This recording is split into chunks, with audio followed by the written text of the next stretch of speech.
안녕하세요. 은혜샘교회 성도 여러분, 최선종 목사입니다. 오늘은 5월 5일 열왕기하 22장과 23장 함께 살펴보도록 하겠습니다.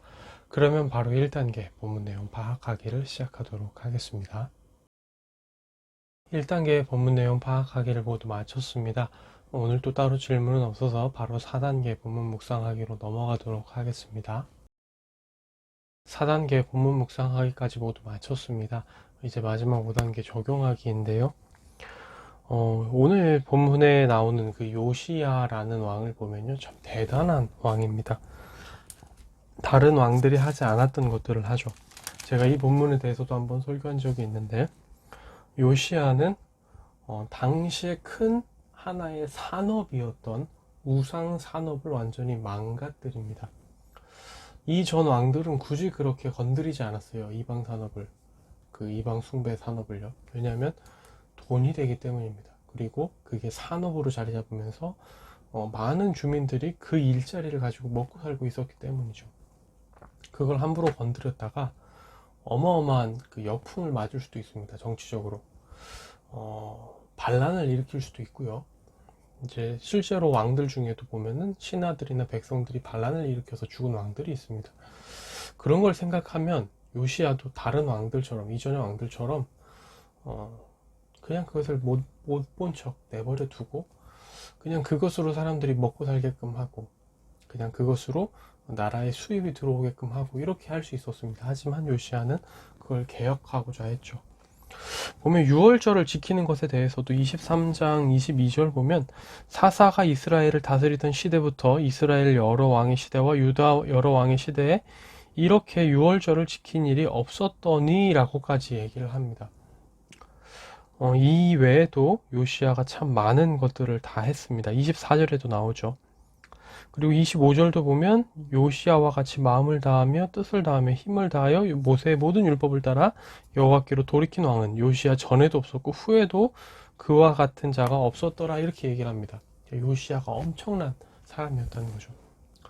그런데 그럼 이 요시야가 엄청난 일을 할 수 있게 된 계기가 무엇이냐라는 겁니다. 여기서 이제 이런 말도 나왔습니다. 23장 24절 끝에도 보면 이는 대제사장 힐기야가 여호와의 성전에서 발견한 책에 기록된 율법의 말씀을 이루려 함이라 라고 얘기를 하기도 하고요. 22절 초반에 나오는 3절부터 13절까지 단락에 나오는 것처럼 여호와의 말씀을 발견하고 그것으로 인해 회개가 시작되었기 때문에 이 모든 일이 가능했던 겁니다.